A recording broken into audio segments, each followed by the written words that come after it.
your trail guide to the body, kind of a massage therapist and physical therapist Bible, pretty much. You'll see these all over the place. And we will do this, and then tomorrow we'll do chapter 1, I believe, of this book as well, which is more about navigating the body. Today we're probably going to get through all of this, and we will talk about muscles again to start to prepare you for where we're headed. We'd like you to know your muscles like the back of your hand when we get there. So this book does some really interesting stuff.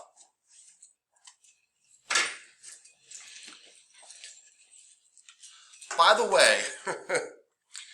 way, this class is, one thing is built on another.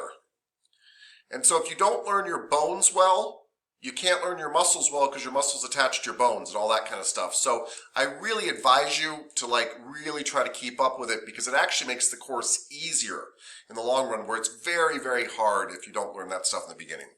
So your book is called Trail Guide to the Body because it's really about how do you find your way around a body, which you would think would be an easy thing, right? But it's not. It's one thing to say I've found your chest, but it's another thing to say what you're on top of right now, because it's not exactly the same on everybody. And I'm not suggesting that you all don't have a pectoralis major and minor here. You do. But it's going to sit differently on your body, and some stuff even moves around on your body. So things like your scapula, which is the triangular, let me get this guy here. The triangular bone back here is your scapula, your little angel wings back here. That scapula, on this skeleton, it's wired down to its rib cage. But that scapula on your bodies can almost touch your spine. It can be this far over. And it can wrap around to the side of your body to where this edge is all the way up here. So it can travel 6 inches. That's a lot of distance when you're trying to find it on somebody's back.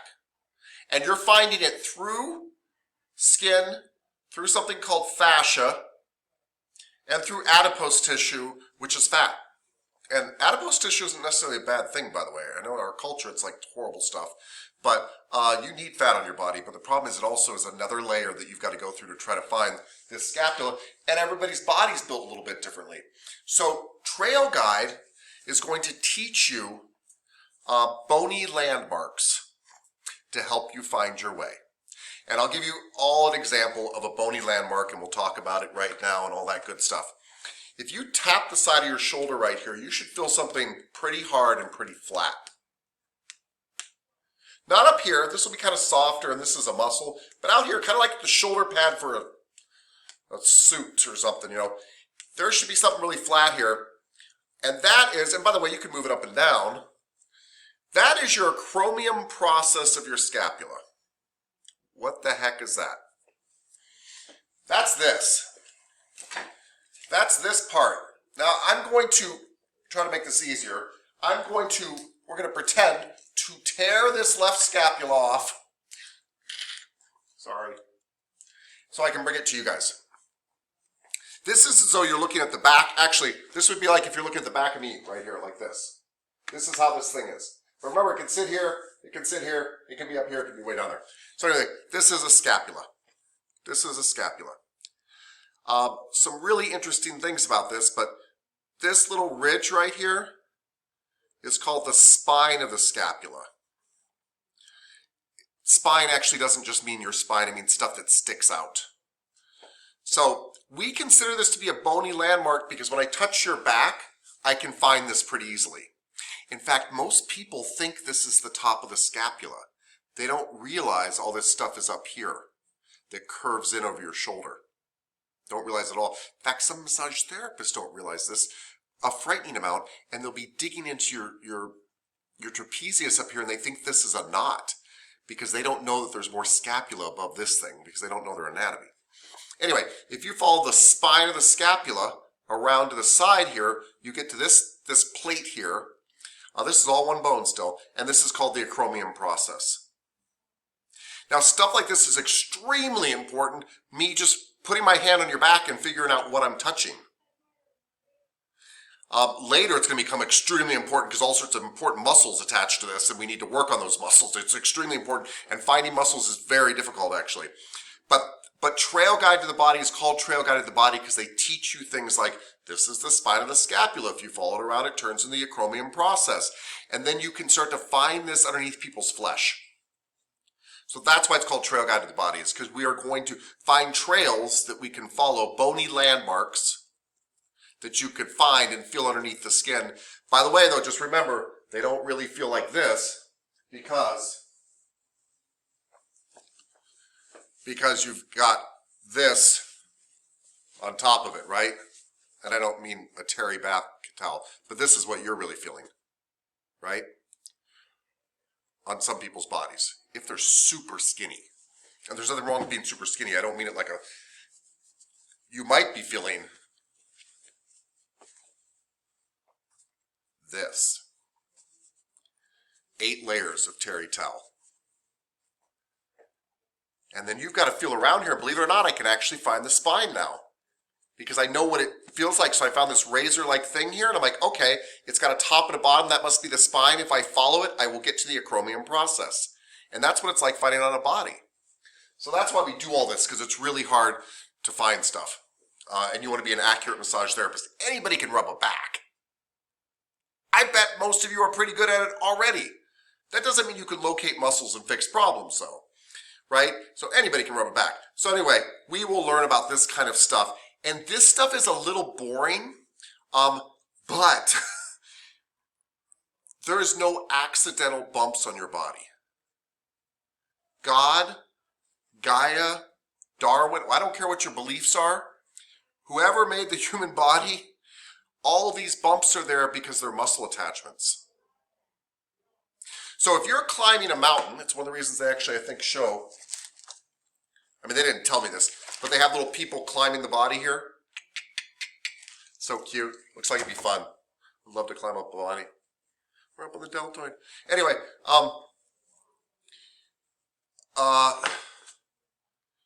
if you're climbing up the side of a cliff, you look for rocks that are sticking out to grab onto, correct? Because you don't want to slide off the cliff. Well, muscles are the same way. They need to attach to things that are sticking out. So these things aren't here by accident. Really important muscles attach to the spine of the scapula, the acromion process. This little guy sticking out the front is called the coracoid process. It's extremely important too. And you know what's fascinating about this little guy? It's here. You can sometimes find it on yourself. It's underneath your acromion process, and you'll feel a little thing that kind of feels like a pencil eraser under here, and it hurts if you poke into it. That's my scapula and back, poking through my front, hooking the muscles up front. Most people don't think about the fact that their shoulders are attached to their front. I mean, that the bone's sticking through. In fact, a lot of massage therapists rub over this, and it's very painful. It's not a good idea, and they think it's a knot. It's not. It's the coracoid process sticking through. It's this bone here. It's this coracoid process sticking right through here in the front of the body. Anyway, those are bony landmarks. I'm just trying to make that point. We will study this bone later. Okay? I wasn't expecting that to all sink in. But we will study this bone later. All the bones later. I just want to explain to you why they call it Trail Guide to the Body and all that good stuff. Yes, is that Miss Walker T? Yes. Yeah. The scapula, where there's the spine, and then you follow it forward to the acromion process. So that part of the scapula that is superior to that, can you normally feel that?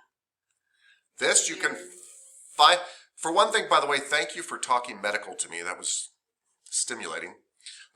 It was superior. Yes, I love that. This is called, by the way, this angle up here. What do you suppose this angle is called? You almost already said it.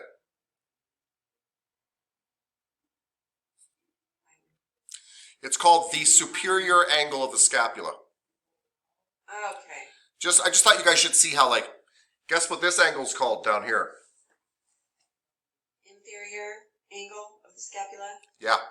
Yeah, you can go home now. That's the whole lesson. No, I'm kidding. Anyway, can you feel it? No. So when you're, no and yes. Can you find it? Yes. Can we find it on each other, everybody in this classroom? Yes. But there's a trapezius over, so most massage therapists get up here, and they think this is the top of the scapula. You actually have to go in and under here to kind of get into here to find this. And there are times you want to find it. So anyway, it's hard to see, but it curves.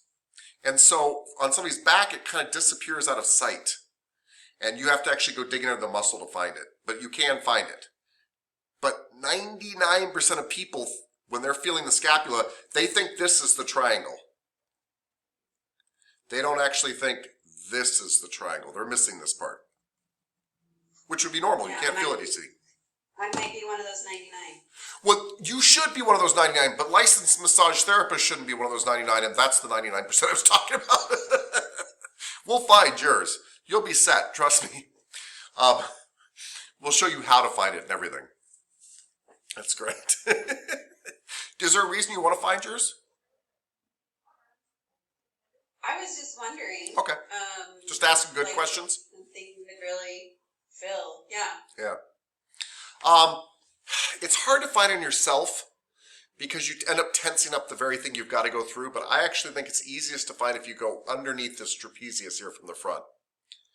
And then it's best if you're moving, especially, you just can't do it on yourself really, but you go under here and I like to lift the person's scapula so I get it to kind of bump into my hand, and then I'm like, oh, that must be it because it's bumping into my hand.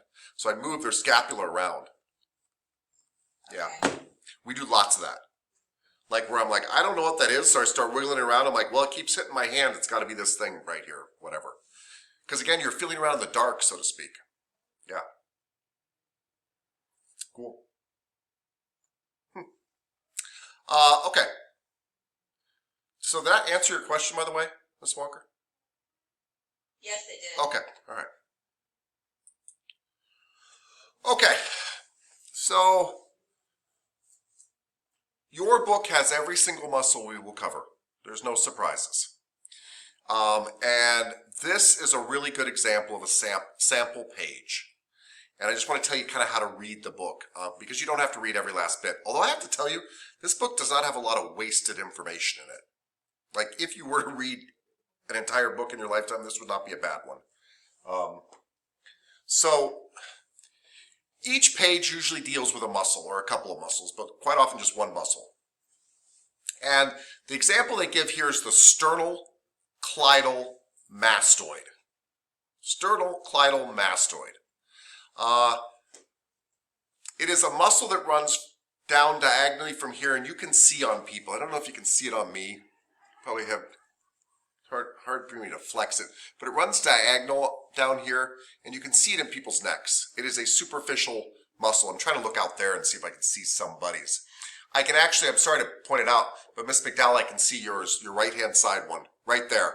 That's her sternocleidomastoid. You guys see it? She's grabbing it right now. She's like showing off. Yeah. She's like, you guys can't do this.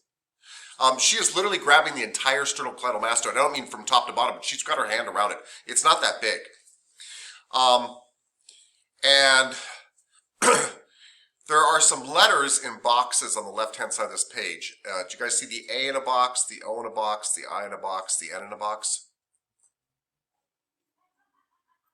I hope. Or maybe in your own book. Did you see that? So these are important. The first three are extremely important. So A stands for action. A stands for action, and they literally mean what action, what movement does this muscle cause? I'm going to tell you something right now that I'm going to tell you 400 times because it's super important. On their own power, muscles can only do one thing. They can only contract. They can only shorten. They can only come together. I'm just trying to say the same thing 3 different ways. Muscles can only shorten. That's the only thing they do under their own power. I realize another muscle might lengthen them out. I realize gravity might lengthen them out. But their one power, The one thing that muscles are designed to do, the only thing, is to shorten. So they are really great if you tie a muscle around this and a muscle around this and you want to bring them together. That's what they're great at doing. They will pull these things together. They will shorten and pull these things together. They cannot push them apart. They can fall apart. They can let go. But the muscle just hangs there until these get pulled back out by something else or gravity or whatever. Muscles can't push. They can only pull. Yes. Hold on. I'm seeing a couple hands. Well, I'm assuming Miss Walker's just left. Is that Mr. Rydell? Yes. Sorry, sir. Go ahead. Yeah, please. So, is it more like a constricting thing, like where muscles constrict together? I don't know what you mean by constricting. I mean, I know what the word means. I'm just trying to... like tightening up, like this constricting. They do get tight when they contract, but in some ways they're almost like... This is not a really good analogy, but in some ways they're like little worms that run over each other. They're these long fibers that actually run over each other, and that's how they shorten. I don't think I'd call that constricting. Okay. However, when they run over each other, they get very tight. But it's the reason why my bicep here makes a little ball. A very little ball, but it makes one. Because what's happening is it's running over each other and balling up when it shortens. So I don't think it constricts if I understand what you mean. But is that muscle tight then? And when you feel tight muscles, they are contracted. And somebody might call that constricted, I guess. It constricts blood flow to them. So muscles can only do one thing. They can only pull. This is the absolute most fundamental, most basic concept in kinesiology. And yet a concept that many people don't get, actually. Muscles can only pull. All the movements in your body are created by muscles pulling. Even when you push.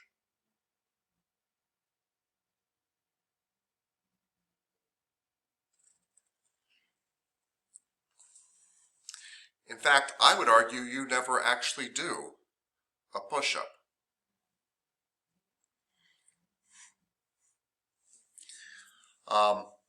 And if anybody wants to take a stab at why that's true, I'd love to hear.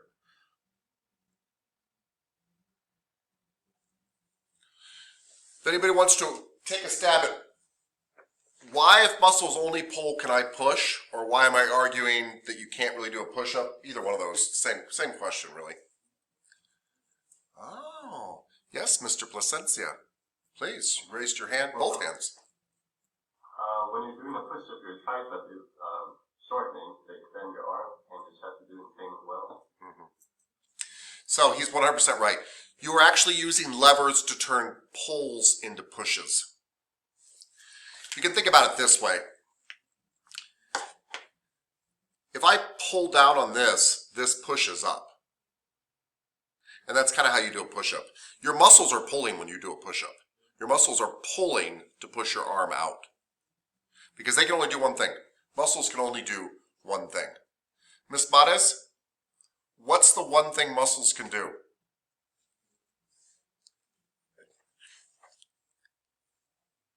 They flex, they shorten. They shorten, thank you.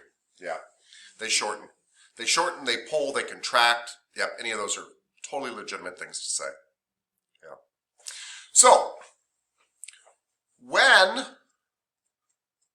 by the way, Mr. Rydell, do you have more? No, I forgot my hand was up. It's totally fine with me. I just don't want to ignore you guys. And Mr. Placencia, do you have more? Okay, your hand's just up too. Okay. He's just ready for action. Okay, so when these muscles contract, they create an action. They create a movement, and that's what the A in your book is. Now, here's the cool thing. You can go through your book if you want. And you can, with each muscle we learn, you can memorize the actions. So let's look at the sternocleidomastoid here. You can look down and you can say, under A, unilaterally, well, first let me explain what unilaterally means. I've got two of these muscles, right? Anybody know what uni means? Anybody ridden a unicycle? Yeah, thank you. Uni means one. Yeah, uni means one, bi means two. So unilateral means if one side only works. If one side only, because your brain can turn on one side or the other, or both. So unilateral means here's what happens, the action that happens if this muscle shortens on just one side. Bilaterally means here's what happens if it shortens on both sides. Okay. So you can go, gosh, Tapscott told me to study the sternocleidomastoid and 14 other muscles, and you look up the sternocleidomastoid, and the action is, and you go, I better know the action because Tapscott's a fanatic about actions because later he wants to teach me kinesiology. He's been talking about that since the 4th day in class. So you go to the book and you're like, I'm going to memorize this. And you read it and it says under A, it says A, which stands for action. Unilaterally, it will laterally flex the head and neck to the same side or rotate the head and neck to the opposite side. And bilaterally, it will flex the neck, and it can also assist in inhalation. And you memorize that for 100 muscles, and it starts to get very confusing. Yeah? So, I don't advise that. By the way, Mr. Blygen, you're coming in and out. Your mic is on and off, just so you know. My bad.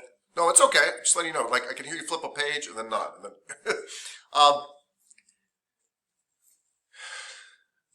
you can memorize actions, but I think it's one of the worst uses of your time. And I think you're going to miss the entire point of kinesiology. So, I'm going to explain that, but you got to follow down the story with me. You got to go a little bit further down the rabbit hole here. Let's go to the next two boxes, O's and I's. O stands for origin, and I stands for insertion. Origins and insertions are nothing more than where the muscles attach. You could call O's attachments, and you could call I's attachments. O's and I's are attachments. Right? So, let me get something for an example here.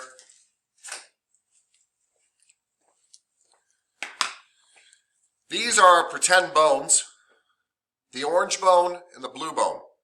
Yeah? If we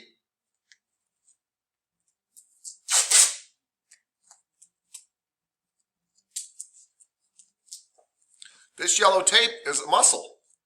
Little did you know. So we've got the orange bone, the blue bone, and the yellow muscle.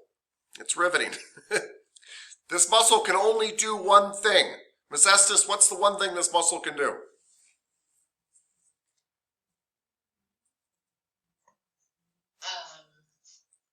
Well, it can contract. Thank you. Just contract. It can contract, shorten, whatever. So it can essentially do this. Right?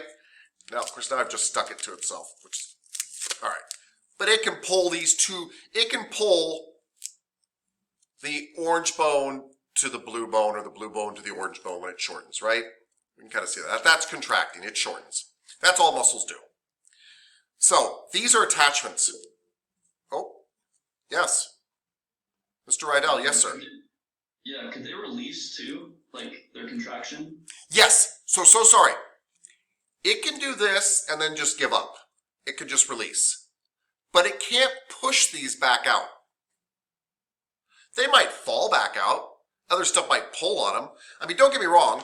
When my bicep contracts here, if it lets go, my arm falls back down. But be very clear, it didn't push it back down. In fact, if my arm gets all the way up here and it releases, I'm kind of stuck like this. until my tricep pulls it back out, or until gravity pulls it back out, or I take this hand and pull it back out. But my bicep will never push this arm back out. Ever. Come the end of time. I need something else to push this arm back out. I actually need something under here called a tricep to pull it back out. And now the triceps let go, and I will never get this arm back up again until something pulls it back up. So it can let go, sure. But letting go is just letting go. Does that make sense? It sounds nitpicky. Oh, go ahead. What, sir? Well, yeah, I was gonna say it makes sense, but if you hold your arm up and to like towards the sky, and gravity kind of like has it holding down, if it's like letting go, then why is your arm still up? I mean, kind of. Like up like this? Well, yeah. I mean, if gravity is acting on it, it will fall back down. So like this example I'm using with my bicep is right in here. It's actually hooked into this arm. It pulls this arm up, right? If I'm out over here and I let go, you're right, gravity will pull it back down. But if I'm here, gravity's actually gonna pull it this way. It's gonna just stay there. Yeah, but then how do you get it back down? Like if your arm is at like rest right there. That's an excellent question. That's really excellent. You actually need a tricep, which is on the opposite side of my arm, and it grabs on under here. It's actually got like a little, here, let's do some examples, because you're asking really good questions, actually. So, we got a bicep up here. There's a tricep underneath here, back of your arm, and it literally pulls my arm back. Pulls my arm back. Pulls my arm back. That's how my arm gets back down. Or, by the way, I drop my whole shoulder down, my arm just falls. I'm not denying the existence of gravity. There's nothing holding it right now. But it's not going to move either. It can't move. In fact, me doing this, that was my tricep. That's my tricep kicking it. Does that make sense? Yeah, that makes sense. We just have like a bunch of different muscles that pull in different areas, so it moves us. Or not pull, shorten. Yeah. Right. You just explained the basis of all kinesiology. Thanks a lot. That was going to be the end of my speech today. Appreciate it. Sweet. So you home? Yeah. We are home. All right. Yeah, you are home.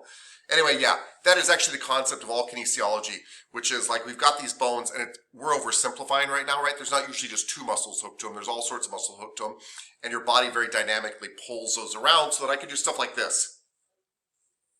This took about 37 muscles, right? And it does some very simple things, but like it'll have a very simple action, just takes one muscle to pull up and another muscle to pull down. But if you want to get more complex, you got one pulling up and one pulling over and one pulling, and you get more fancy movements out of that. But yeah, you got the exact right idea. Well said. Mr. Blygen. So when you have the two markers with the tape, can you put that back up? Yes, I can. I love that we've made these into our bones. Yes, here we go. So remember how when you were doing something and the tape got stuck in the middle? Mhm. Is that kind of how knots are created in the muscle? When it gets stuck together, is that what a knot is pretty much until we release it? Wow. Yeah. Yeah. Yeah. It's a muscle stuck in a contraction. Yeah. Okay. Yeah. I'm just mildly embarrassed because I've never thought of that example, but yes. Well, it just when the tape got stuck together, I was like, oh, is that where knots come? Like, I don't know, it just the way you did it, it just kind of. Yeah, you don't have to bail me out now, buddy. It's all right. No, that was outstanding. Yeah, that's exactly right. That was an example of a knot, and I massaged it out. Right, I pulled it apart and I got it apart again. Yeah, that's kind of a knot. Knots are stuff. Areas getting kind of glued together, stuck in a contraction for one reason or another. Yep. Parts of a muscle usually, not the whole thing usually. Yeah. Cool. All right. Oh, sorry. Miss McDowell, you're so patient. Miss McDowell, yes. I just put the hand up. Oh, good. I had a question about, I know that we do muscles and all this sort of stuff, but, lipomas and cysts that people, are those like, those are just skin deep, right? Those don't go. Usually those are skin deep. They're in the superficial fascia, the skin. And when you see, what I want to say, adipocytes and cysts are what you're talking about, but adipocytes are fatty cysts, and they're completely harmless. And those are just in the skin. In fact, and by the way, that's another thing we can't diagnose, but I tell you, I'm not super worried when I find a bump and it moves just with the skin. I'm more worried about, obviously, when it's attached down deeper. Worries me, it's more tumorish. Because you guys will work on some people that have fatty cysts all over their whole body. This has nothing to do with their body weight. They could be slender, they could be heavy set, whatever. And you may or may not see them. You might only feel them. Some people, you don't see them at all. They've got little fatty lumps underneath their skin. I mean, sometimes like 50. But you don't see them. And they're kind of aware of it too. They're like, yeah, I've got adipocytes. I've got fatty cysts everywhere. But you'll feel them. And they kind of move with the tissue and stuff like that. It's not gross or anything like that. It's just something you come across sometimes. But yeah, that stuff's usually in the surface tissue. That's where I'd like it to be. We're not talking about a knot that's down in the muscle. And we're not talking about a tumor that often is going through multiple layers of stuff. But still, the number one rule is when you find something like that, you're like, oh, hey, are you aware you got a little lump here? A little bump? You know? Because a lot of times people are like, no. Even in areas you'd think they'd know. You know? They just didn't know. And they're always going to ask you what it is, and you always don't know because you always don't know. You know? Cool. Okay. All right. So, back to our two bones. We've got the orange bone and the blue bone, and we've got our little yellow muscle. I don't know why I picked yellow. Anyway.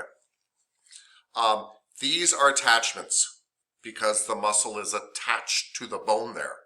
In fact, like in this pretend muscle world, the yellow muscellus is attached to the orange cap of the orange bone and the blue cap of the blue bone. All right, that's how we designate those areas. And these are attachments. Your book will label one as an origin and one as an insertion. I don't care, by the way. I'll explain why they're called one or the other, but I don't care, and I'll try to explain that too if I can. And months later I'll explain again because it's a little confusing right now. But in general, the origin is the anchor. So if this is the origin, origins generally don't move. And when the muscle shortens, it generally comes to the origin. And that makes it an insertion. So they're both attachments. These are just terminology. It's annoying terminology, but it's important.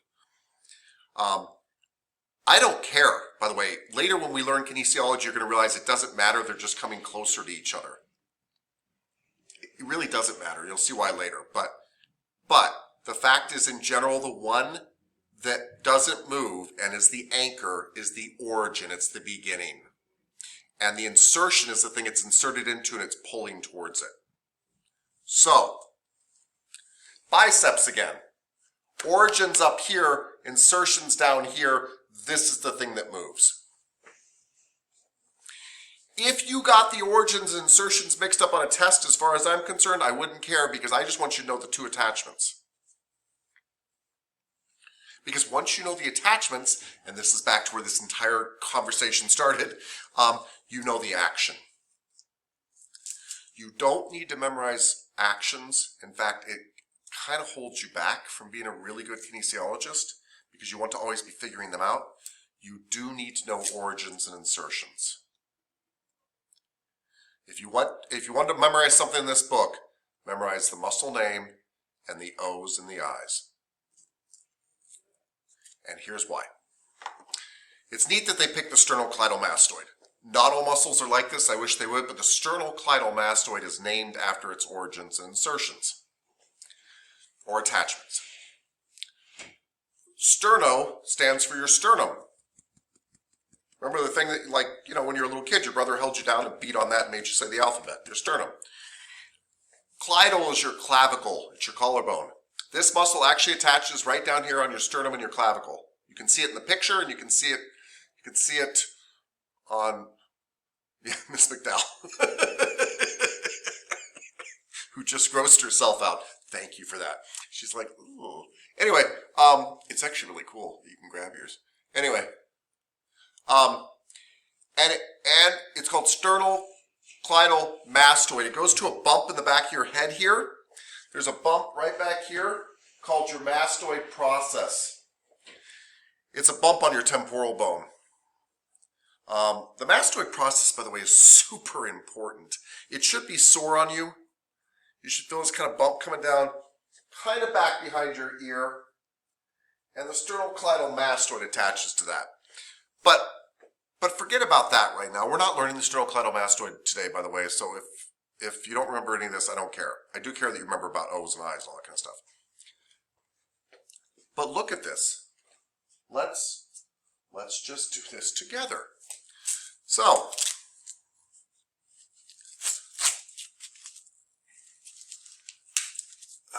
since I'm not Miss McDowell, I actually have to tape mine on. I hope you don't mind me making fun of you. I'm just teasing. All right. This is my SCM, or sternocleidomastoid. Yeah. I don't need to memorize the actions. I've never memorized an action before in my life, not because I'm a great student, because you don't need to. If I work bilaterally, which means both sides work, it's going to pull my head down. I can actually tell that. I can take my fingers here and pull them together and my head comes down. That's called a flexion of the neck. And if you look down there, under actions, it says bilaterally flex the neck. Because it pulls. They can only do one thing. Muscles only do one thing. They can shorten. And if I shorten these 2 points, if this point comes closer to these points, this is the only thing that can occur. In fact, this muscle is actually nicknamed the prayer muscle because it bows your head down in prayer. Right? So that's why it's called that. And then I can even figure out the other stuff. So if it works unilaterally, unilaterally is one side. Let's see what it does. If it works unilaterally, it can rotate my head to the opposite side. And all that means is to the opposite side of the muscle that's working. Let's see what the book says. Rotate the head and neck to the opposite side. I don't have to memorize that. I just took this and went, well, if I pull on this thing, it's going to turn me too. It's going to rotate me to the opposite side. It also says if I pull this, I could laterally flex. This is laterally flexing, and that's true too. Now, by the way, how do you get all those different movements? It depends on which fibers you're pulling and other muscles that are helping, so don't worry about that yet. The point is this muscle can be involved in all those movements. If I bend my head to the side, most likely I'm using this muscle and some other ones to do that. If I bend my head forward, most likely I'm using both sides of this muscle. And if I rotate to the opposite side, most likely I'm using one of these muscles to do that. Those are actions. Now, and this is like waxing. Okay. So,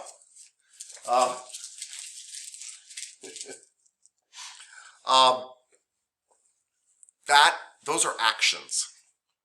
And we care about them deeply because later we will use them to figure stuff out when somebody says my neck doesn't move a certain way or we notice it doesn't move a certain way or it's not in good posture. So if I'm like this and I'm like, I don't know, my neck hurts back here, right? But you've been paying attention to class, you're like, I know the pain's back here and I'm going to work on this because you always work on the thing that hurts because they'll be upset if you don't. And it does hurt. You should rub it. But that's all a mediocre therapist does. They rub this because that's what hurt. But you look and you go, wow, I can't actually get Mr. Tapscott's head back up. I wonder what could hold it down in a flexion in front. And then you'll be like, well, the sternocleidomastoid flexes the head. So maybe his sternocleidomastoid is tight. I shall rub it and loosen it. And then what's brilliant is I go, gosh, when I go to therapist Joe Schmo from the other school, he rubs the back of my neck, and it's good for a day or so, but it still hurts. Because when I walk out of there, I'm still like this. But when I go see one of Gateway students, they work on that, but they also, for some reason, do neck stretches in front and some rotational stuff, and then my neck feels better for weeks, because when I walk out of there, I walk out like this. Because they corrected the structural problem, whereas the other person only worked on the symptom. Anybody can do a back rub, work on the symptom. Working on the structural problem is much more difficult, and that's why we're going to learn anatomy. So, actions are great to read over, but please actually don't memorize them. I want you to start thinking about like what would happen. Take your two fingers and go, if I move these closer to each other, what's going to happen? I want you to start doing that. Remember, this is the class where it's appropriate to touch yourself during lecture, right? Okay. And the O's and I's are important, but I don't care if they're switched. It's that I want you to know where the muscle's running to and from, right? If I say, hey, there's a road between Phoenix and Flagstaff, anybody who's driven up there knows that's I-17. Because you know that. If I say there's a muscle that runs between my mastoid process and my sternum and my clavicle, any good therapist goes, well, that's your sternocleidomastoid. And then they can figure out what happens if Flagstaff gets closer to Phoenix. Or vice versa. Cool? Cool. By the way, I don't care about this, but just to illustrate the point further, this is the origin because it tends to not move. These are the insertions because they tend to come closer to the origin. That's where that name comes from. All right. So, the most important letters on every page of this entire book are O and I. The O and I and the stuff next to them. And the stuff next to them is bony landmarks. Because they don't just say little things like, oh, it hooks to the back of the head, right? They say it hooks to the mastoid process of the temporal bone. Let me give you an example of that.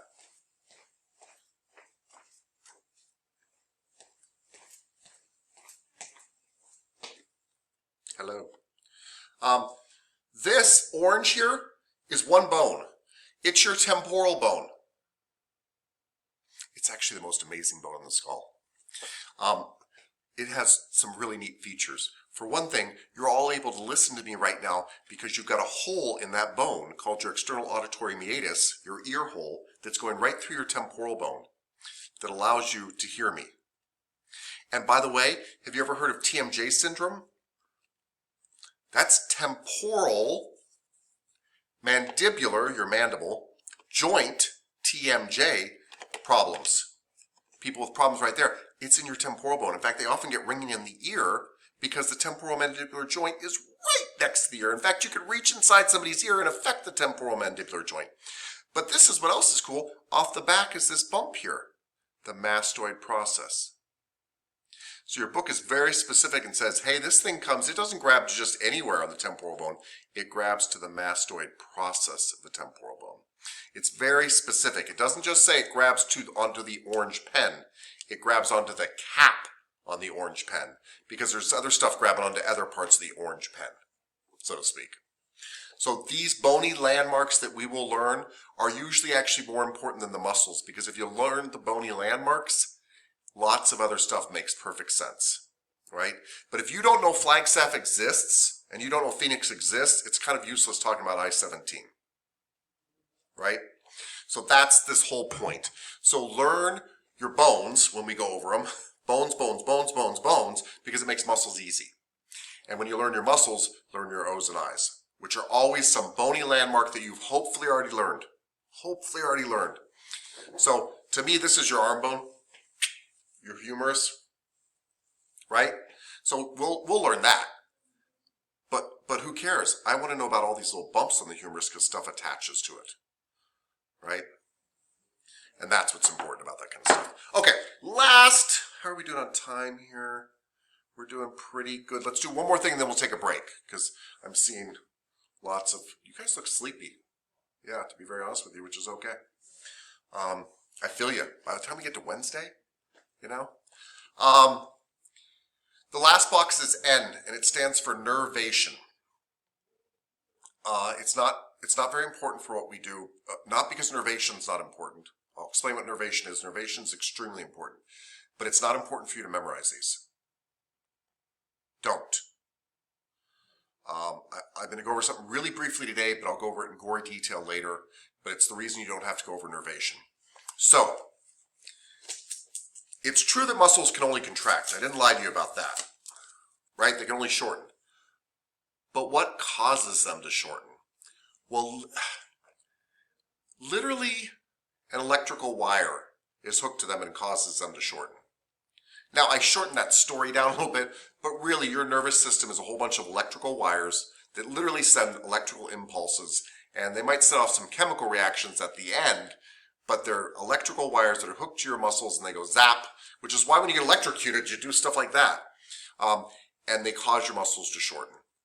Well, nervation means what nerve, what wire is coming to this muscle. And we care about nervation because the problem that the person's having could be at the muscle, or the problem could be the nerve.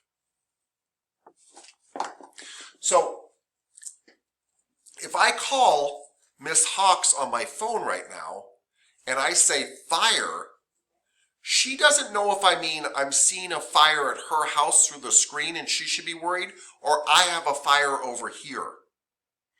And nerves are the same thing. Nerves, when they are pinched or disrupted, send a signal still. And your brain picks it up as a problem at the end, but the problem might be at the beginning. So the problem could be in the wiring. So let me give you a different example. This isn't wiring, but it's a very easy example to understand. If you go to wash your hands and you turn on the faucet tonight and no water comes out, that could be a problem right there at the faucet. Yeah? Do you need me? You can come in. 1 minute, 2 minutes. 1 minute? Cool. All right. That could be a problem at the faucet there. And so you might look underneath the sink and kind of check that out, right? But it could be a problem with the thing that brings all the water main that comes in the house, right? And the workers could be down the street and broken a water main and the whole block could be out. But all of those, it doesn't matter if it's a broken water main, a mile away, a house pipe problem coming into your house, a problem with the pipe right at the sink, to you it's just no water coming out of your tap. So the problem could be the water tap, but the water problem could be the water main. And nerves are kind of like that. And when we come back from break, we'll talk about that and about why you don't need to memorize nervation. But the fact is it's in there because we do care. Like if I'm feeling pain here, it might be a problem right here, but it might be a problem for the nerve feeding here. And that's important for us to know. That's about pinched nerves. You always hear people talk about pinched nerves. That's what I'm talking about.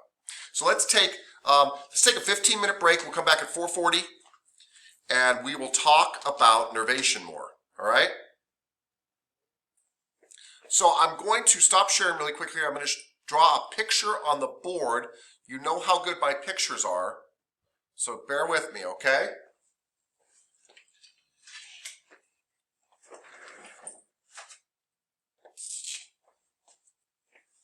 This is your head. This is your spine. Those are your legs. Those are your arms.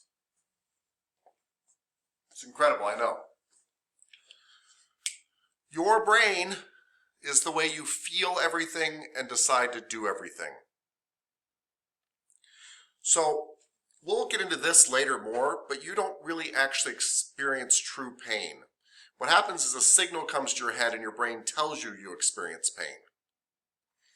Really, the little signal comes to your brain, it's like dee dee dee dee dee dee dee, and you interpret that as something. You just send and give electrical impulses.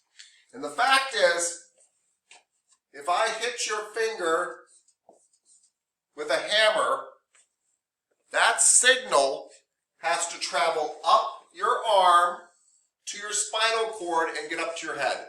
That's the only way you can feel that. When you stub your toe, a signal gets sent down from your toe. It goes literally up your leg, into your spine, up to your head. Your spine is nothing but a big set of wires. And if we looked at your nervous system, it would kind of look like an upside down tree. You'd have the brain here, and then you'd have these nerves coming off.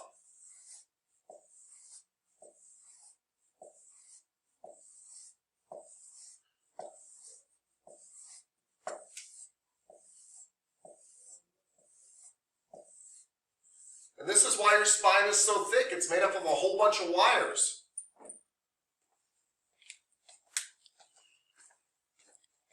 So, nervation is about where the wires hook to your spinal cord. All signals come to your spinal cord, run up your spinal cord to your brain.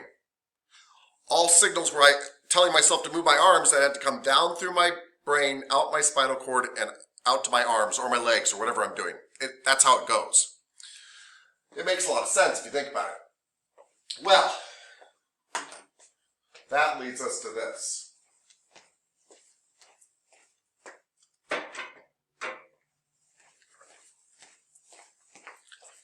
That leads us to this.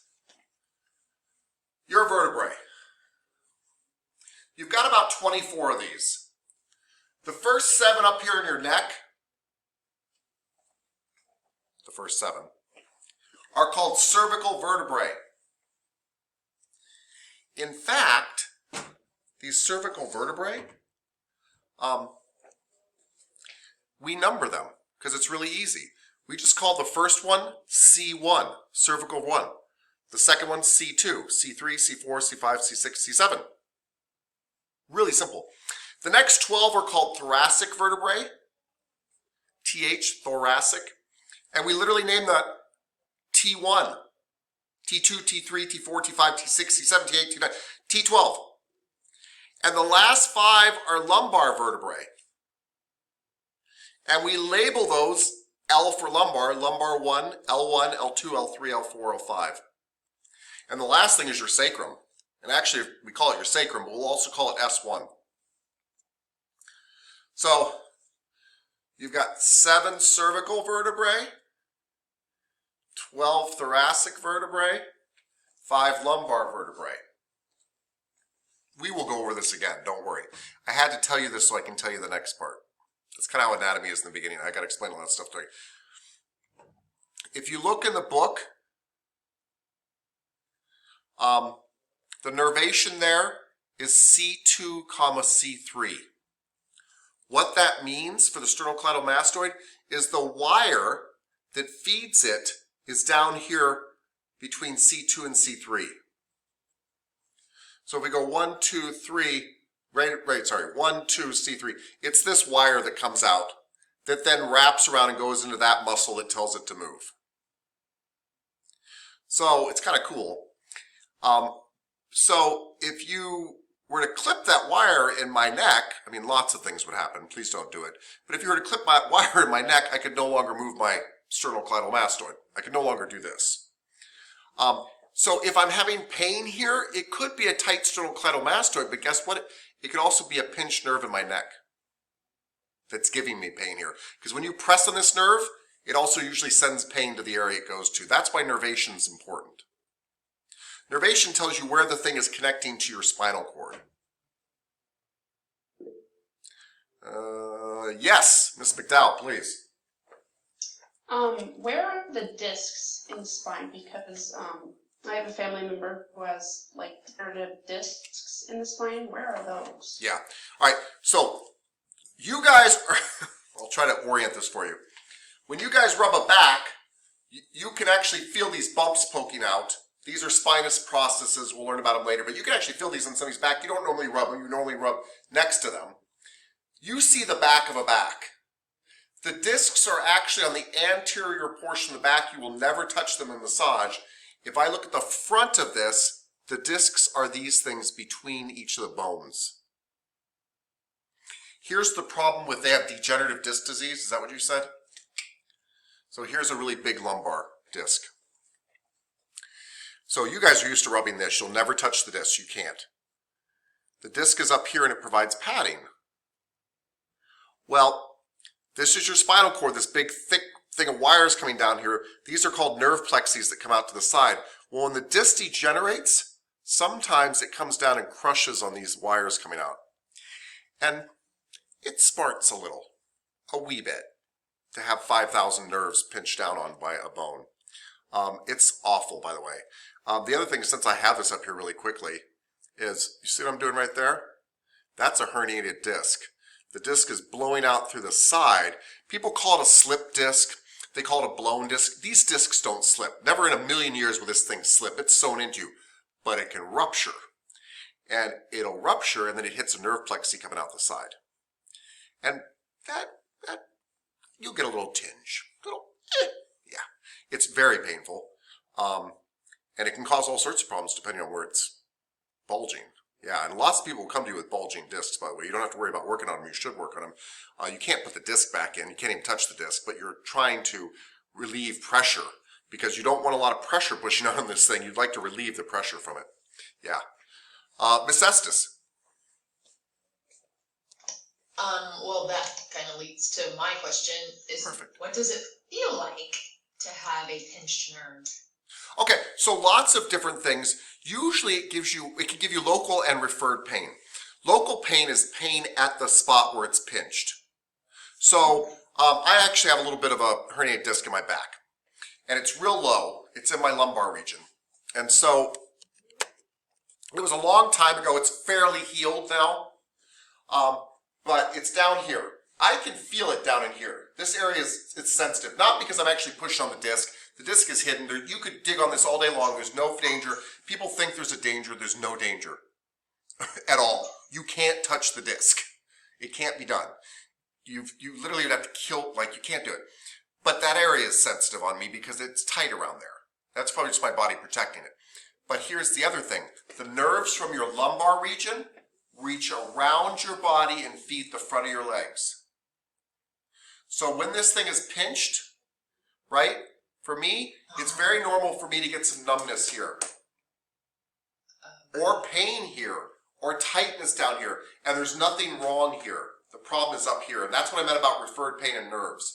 So I might come to you and say, Miss Estes, my thigh's bothering me, and you should rub it, by the way, because it's achy, but you're going to be smart enough to be like, oh, front of the thigh, that could also be the low back. Doesn't mean it is, but it could be.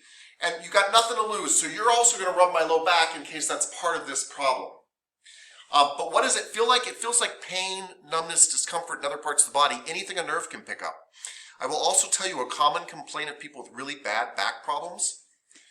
These nerves also feed your bladder and your bowels.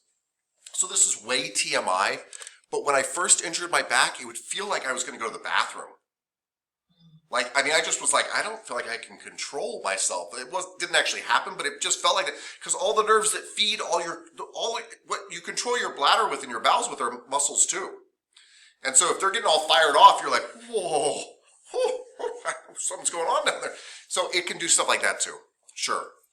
And this is, by the way, why when you hear about spinal cord injuries, sometimes somebody with a spinal cord injury will tell you where they're injured at.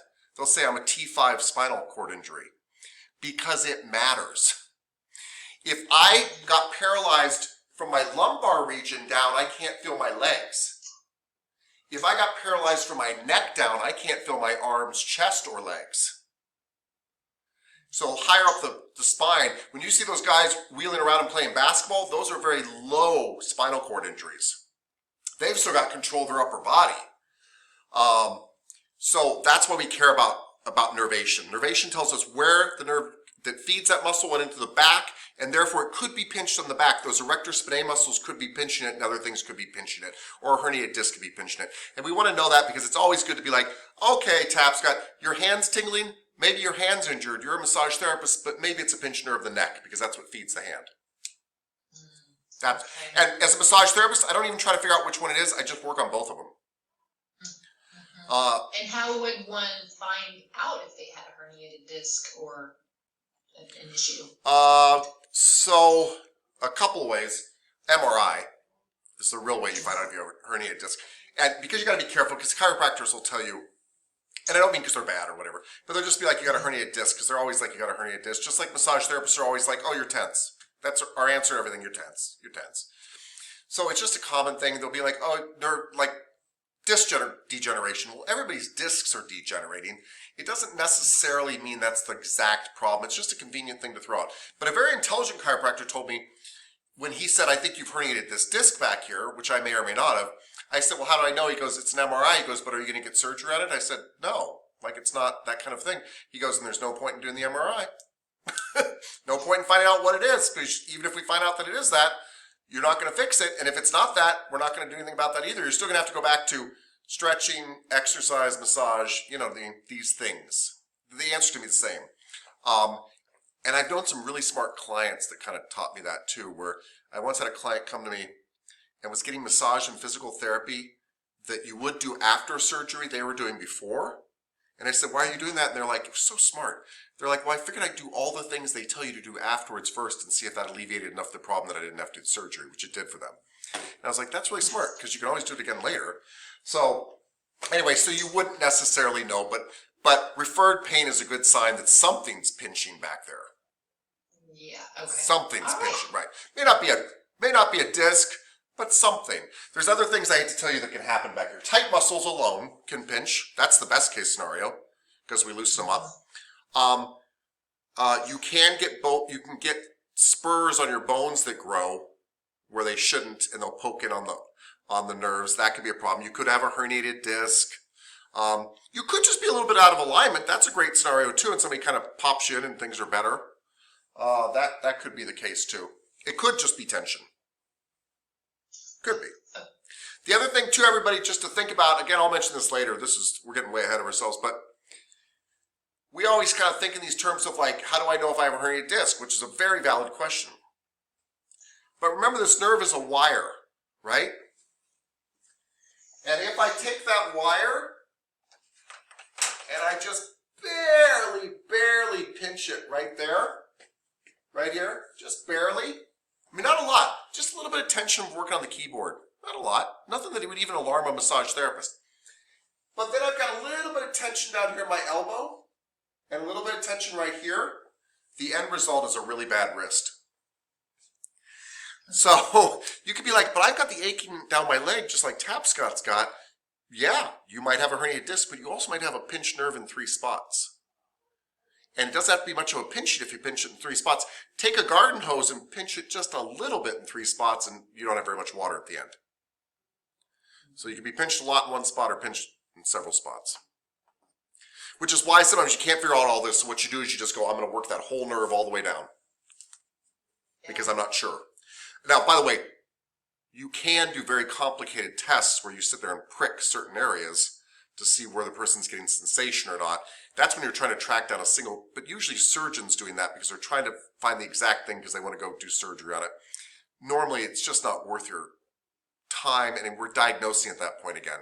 I just want to know in general where the nerve comes from so I can work that area. And I'll explain about nervation here in a second, about why you don't have to memorize it. Yes, Mr. Blyton.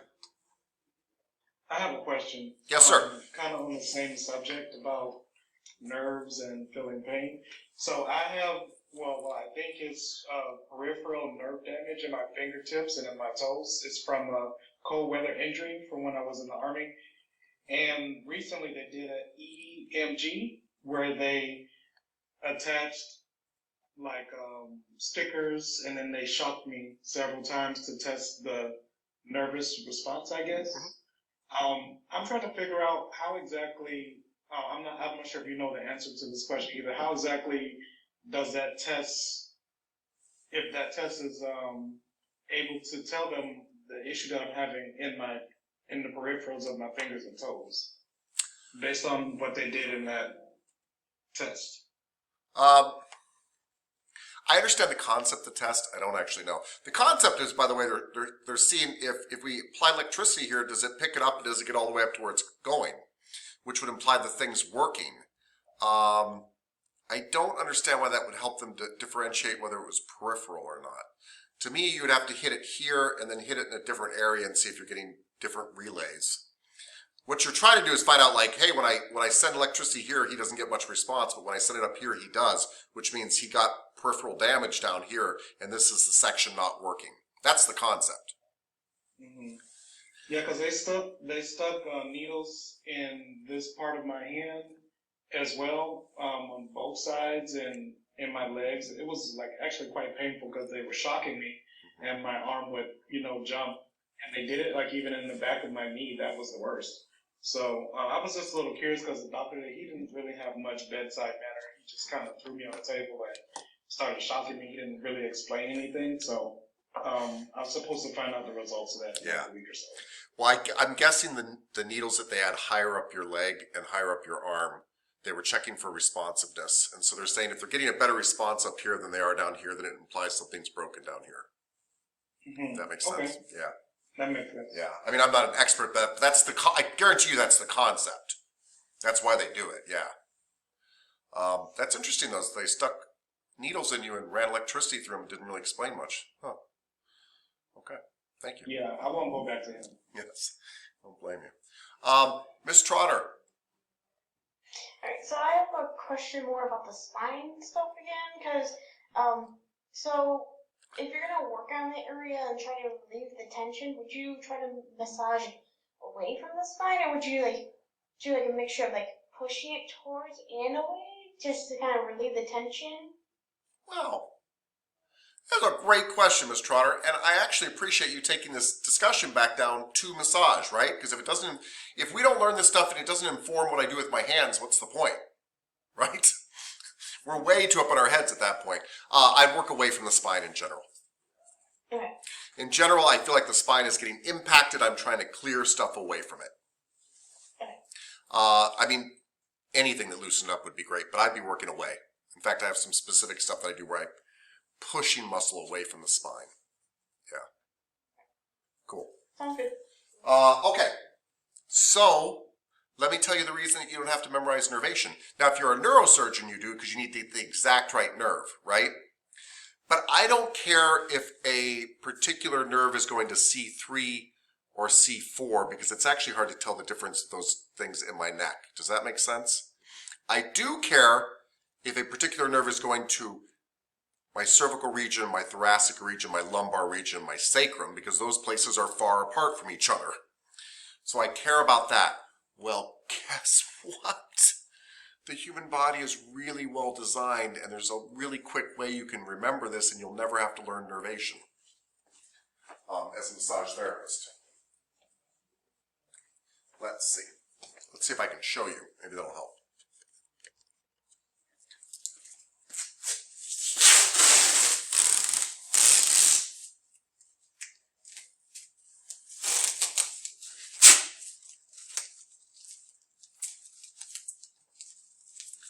Nerves from my neck generally feed my arms. My arms are close to my neck.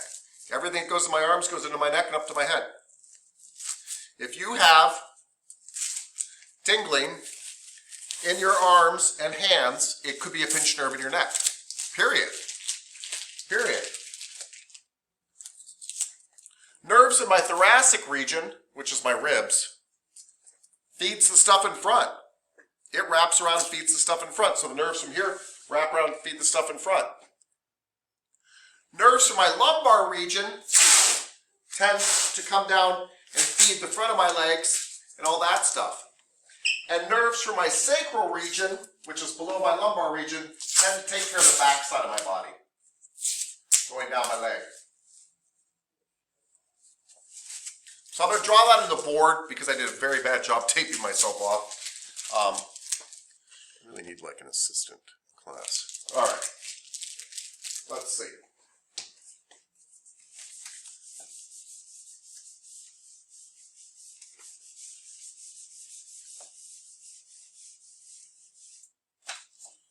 So, back side of the body, posterior side of the body, neck, thoracic area. Yeah, we're going to draw that differently, otherwise it's not going to make sense. Sorry. Neck, thoracic area, these are ribs. Lumbar area, sacrum. Sacrum, legs, arms. Actually, your arms kind of come off here. Off these, I don't want to put that, off these scapula. Terrible scapula. Okay, scapula. Think about this just for saving space on your body. Saving space in your body. All signals come from my head. They the spine.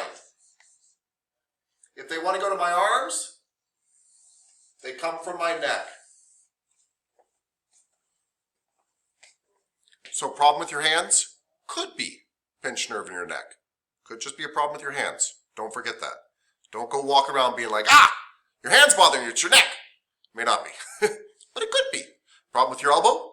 Could be your neck. Problem with your bicep? Could be your neck. Problem with your shoulder? Could be your neck. Problem with your elbow? Could be your neck. Problem with your pinky? Could be your neck. Problem with your feet? Not your neck. The thoracic region, stuff comes down here, but it just wraps around.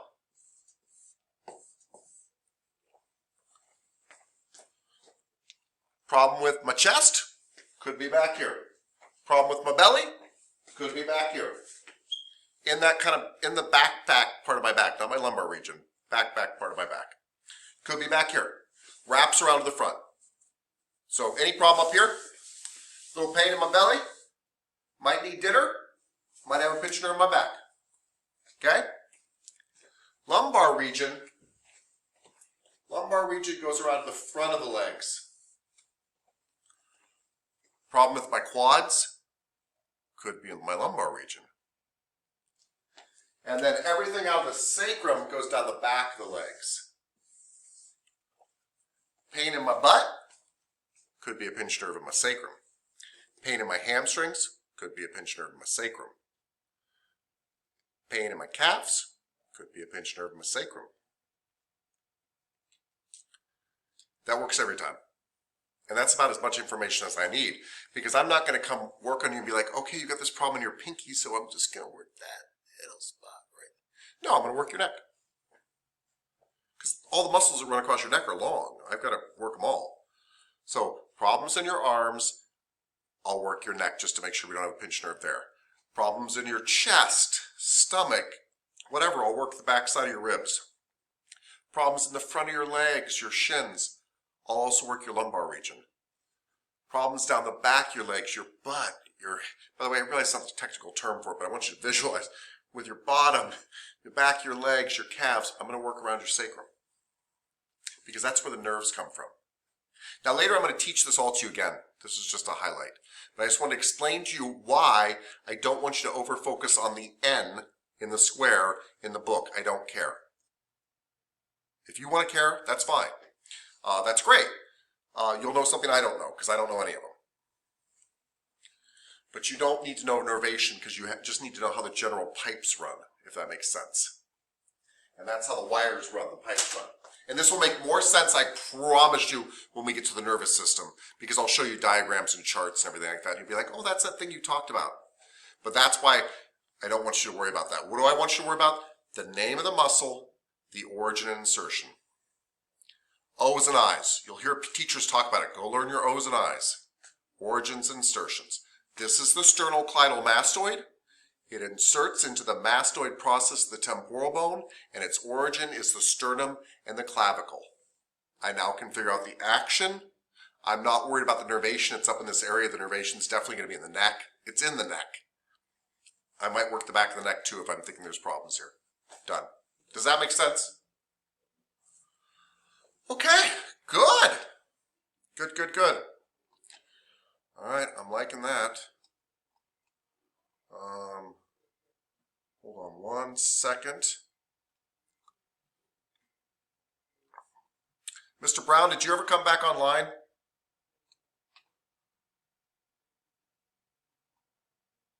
Okay. Yes, I'm here. I'm sorry. You've been gone for a while. Did you fall asleep? I did. I appreciate your honesty, by the way. I thought you were going to be, I don't know. I would have covered. Okay.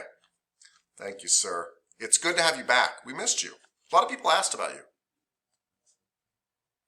Okay. All right, everybody. So that's that. Let's go through really quick. Let me continue sharing here just to make sure there's no other big highlights that we should talk about this book. I promise you that every single thing we talked about today, there are entire lessons about. Right? We will talk about the sternocleidomastoid by itself at some point. We will talk about the nervous system and how it innervates all this stuff by itself, but I wanted to kind of let you know, like, How do you read this book and what's important to pay attention to? I hate it when teachers don't tell me like, oh, you didn't need to study that. There's a lot of stuff in here you don't need to study. It's really about origins and insertions.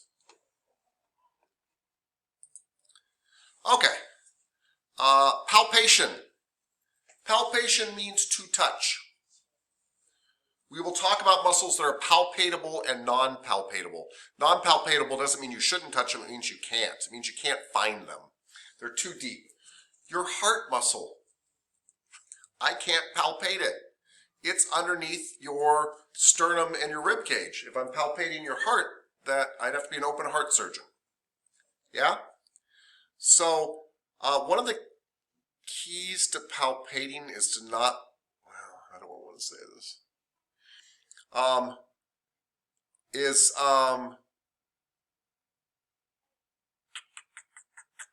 to actually use some pressure. Some people are a little bit too light. And it's very hard to feel stuff up here. I agree with the whole book thing saying to be gentle, but sometimes you need to plunge in there to feel what you're feeling, right? And the other thing I would recommend for palpating, this isn't necessarily your book thing, but avoid what we call takeoffs and landings. You're supposed to avoid this in massage too. But don't look for something like you're looking for it in the dark. Don't hop around here, right? Instead, it's not Battleship. B7, A3. Stay in the tissue the whole time. Don't ever come out. This is a takeoff, this is a landing. Stay in the tissue so that you can feel what you're feeling. And you'll eventually be like, oh, that's that thing that Tapscott was talking about. That's the lateral epicondyle of the humerus. I just ran into it. That's what you want to do.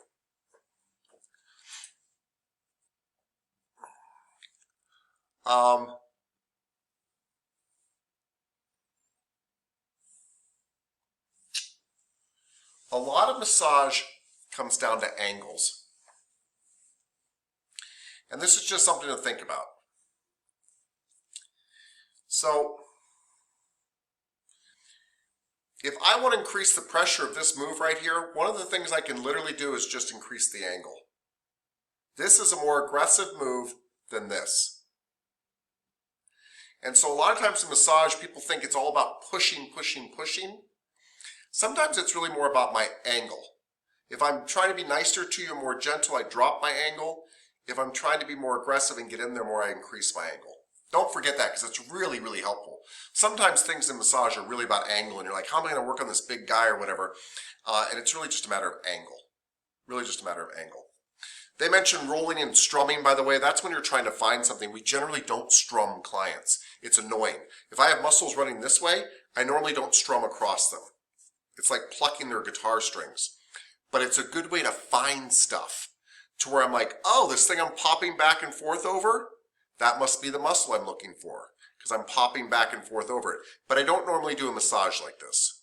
There are times, but this is cross fiber friction. We don't normally do it. So you can find stuff though. If you pluck your hand across your neck, it's a lot easier to find your sternocleidomastoid. Yeah. Wow. You're going to be our sternocleidomastoid model. You know I'm talking to you. Yeah. She's like playing it like a bing. You can see it. Anyway, yes, it's easier to find, but you wouldn't go do that to a client and be like, we're going to work it today. They'll kill you. You'd rub with it. We normally go with fibers. Also, don't be afraid to put movement in to find something. And I don't mean your movement, their movement. So I'll often move your arm with my hand on top of it because that moves stuff underneath my hand so I can feel underneath there. Yeah, you often put movement in. See, Miss Jung's doing it. Yeah. Yeah. Thank you, Miss Jung. She's doing it right now. Yeah, we're doing it. Miss Grody's not doing it, but you are. That's good. Thank you. Oh, now you're doing it. It's too late, Miss Grody. Okay. Okay. So when you're doing that, by the way, you're moving the structure but keeping your hand still. You're moving their structure but keeping your hand still. That way you can feel stuff pass underneath your hand. That, by the way, is a fantastic massage technique, and we will show you how to integrate that into all sorts of massage later on. Moving right along.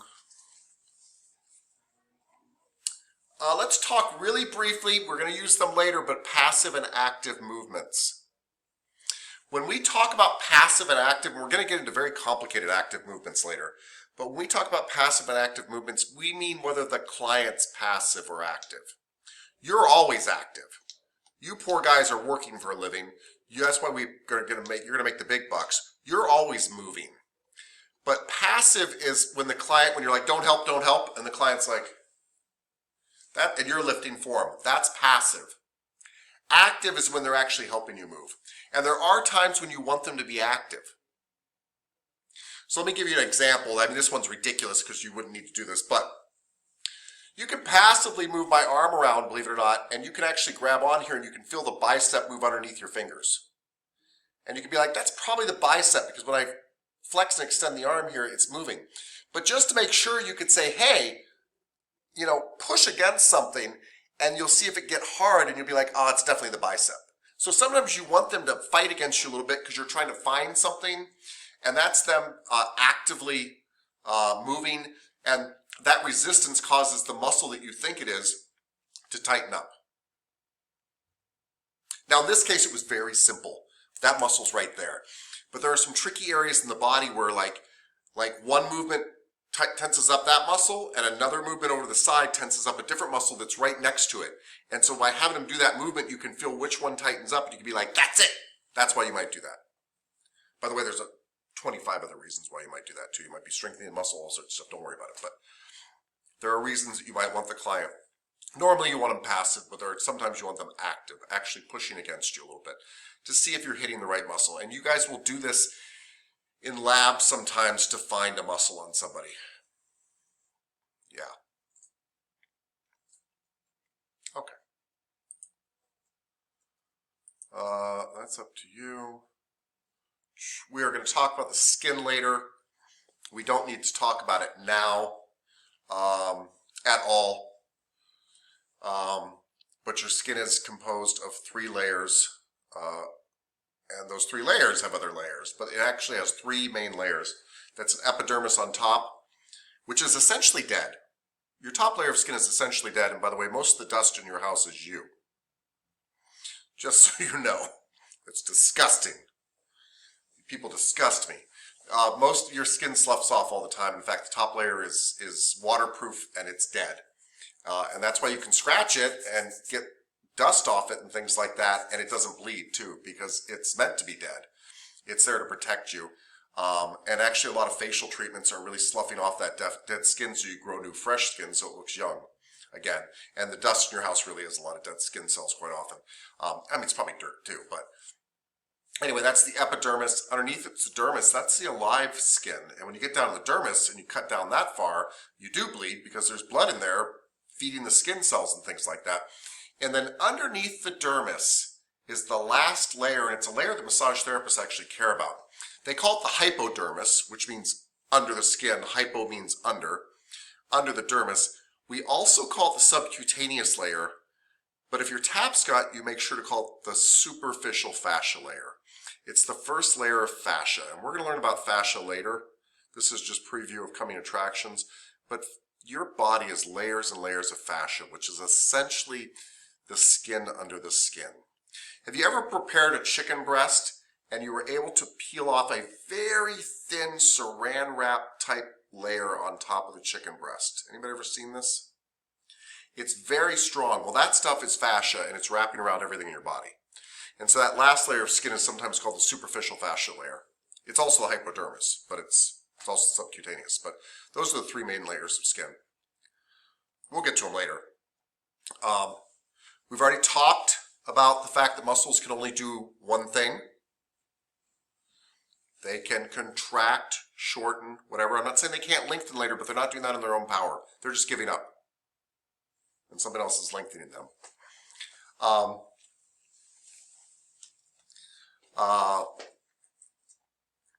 Muscles that are doing the work, we call them the prime movers, by the way, or agonists. The way I remember this, and again, I'm sorry to keep saying this, but I just want to make sure you guys do realize I will cover this stuff again.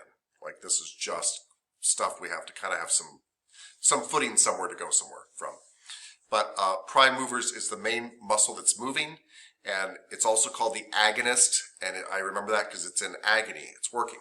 You go do bicep curls at the gym, the prime mover is your biceps, and it's in agony after a while. Yeah. The one that's fighting it, by the way, that's pulling your arm back out, is called the antagonist. It's antagonizing it. It could stop the movement. That's a whole another discussion. I think that's it. We will talk about muscle fibers later. They classify some muscles in the direction their fibers run. The only reason this is kind of important is it tells you what direction the muscle might pull in. So not all muscles have fibers that just run this way. Some have fibers that run this way, 2 directions, and so they can kind of pull in 2 directions. That's why that might be important. But we will get to that. This is just the first part of your book.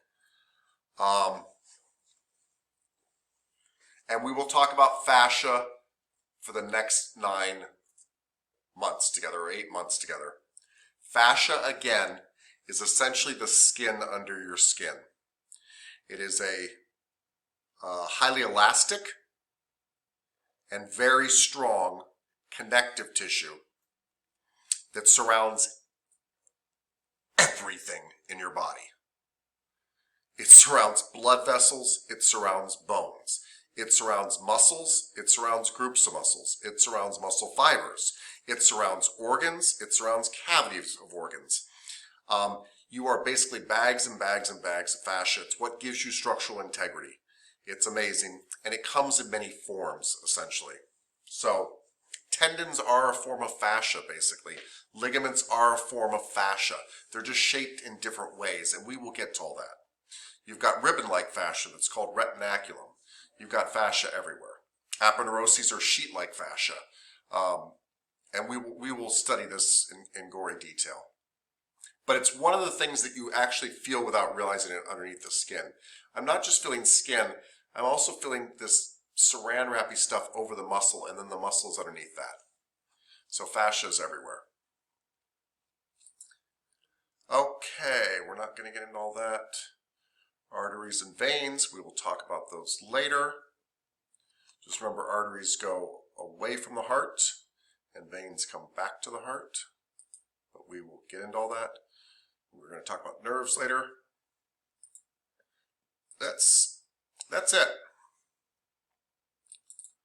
That's it. Let's stop right there.